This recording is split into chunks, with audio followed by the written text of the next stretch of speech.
Hey everybody, and welcome to episode 2 of the Brewed Palate in the Kitchen. What a cool name, isn't it? I'll probably have to snazz it up at some point. But as I said at the end of episode 1, we're going to be making my beer chili. It is on the sweeter side for a chili in general, but depending on what dark beer you use for the recipe, you'll get different characteristics, in the chili. So today our beer is going to be the Stone Smoked Porter, because I have another bottle of it from when I made my sauce, and the enjoy by date is coming up in a few days, so about 6 days from now from filming. So I figured, why not let the beer shine in the chili, then let it go to waste and me not remember to drink it before its enjoy by date, which Stone Brewing Company from San Diego is very big on, and of course many avid craft beer fans are big on drinking beer fresh and in the window when it's supposed to be drank. So this chili recipe was created just off the cuff.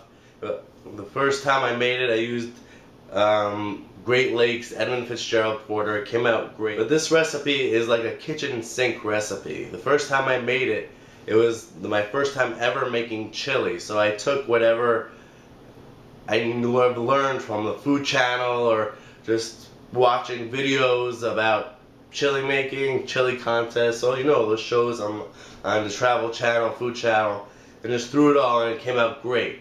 So I'll try to come up with amounts for the seasoning portion of this chili, just so you guys can try them out your first time trying out the recipe, and then tweak it as necessary.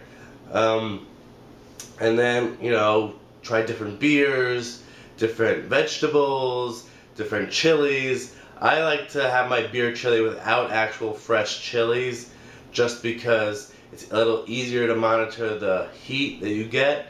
So I usually just put in a little bit of hot sauce so I can really gauge, the heat, the spiciness. Because if you have a hot sauce already in your fridge and the spice level, you could put in a certain amount and know that you're going to only get a certain level of heat from that hot sauce. But if you put in chili, with a barbecue sauce that, like mine, that already has chipotles in it, and it's a little bit spicy, you might not be able to please all your guests, because some people really like spicy food and some don't. So that's just my tip for beer chili, is to keep it a little on the sweet side and use hot sauce instead of fresh chilies to give that little bit of zing of heat at the end. So you get the complex sweet chili up front and then a little bit of heat at the end, just to bring everything together. So let's go ahead, I'll show you the ingredients, and then we'll go into the prep stage. Alright? Grab yourself a beer.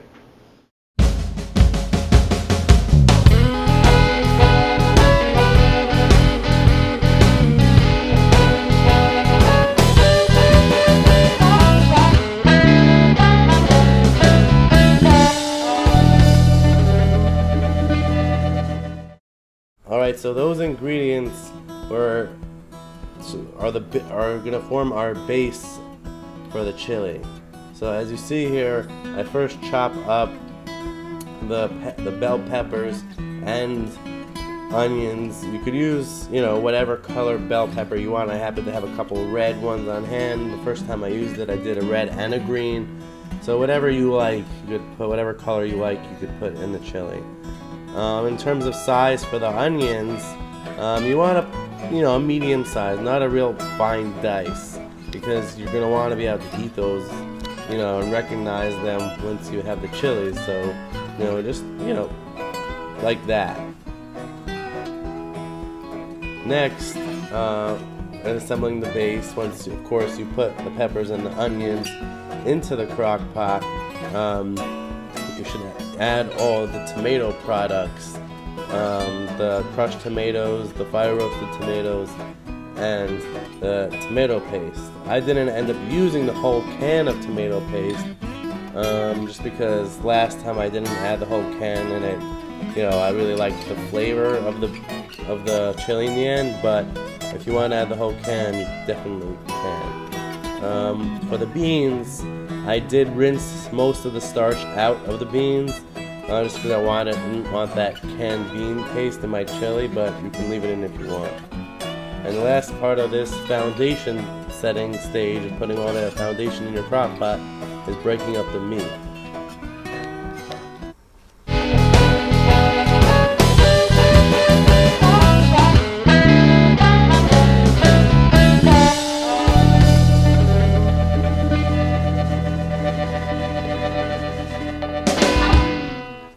Alright, so those ingredients were obviously the seasoning ingredients that I mentioned before. Before you mix everything together, you want to make sure to put all the seasoning on top, and then I'll show you later how I mixed it together to make sure everything gets in there. But most of the seasonings are to taste. I just gave you amounts here just as for a rough estimate, but if you're one who, like me, who likes to cook a lot, you can use all the seasonings to taste.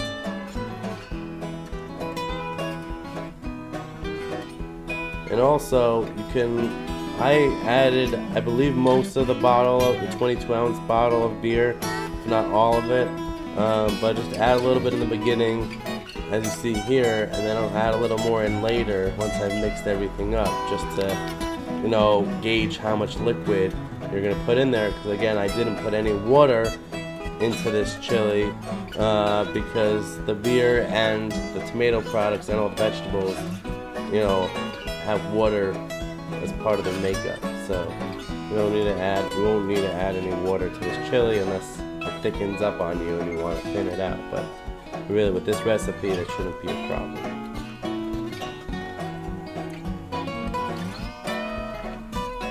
Alright, so the whole idea when mixing it is to first slowly mix it and then bring up stuff from the bottom of the pot, like the onions and the peppers, to make sure that everything gets evenly mixed in and you're not, depending on it all melding as it cooks down.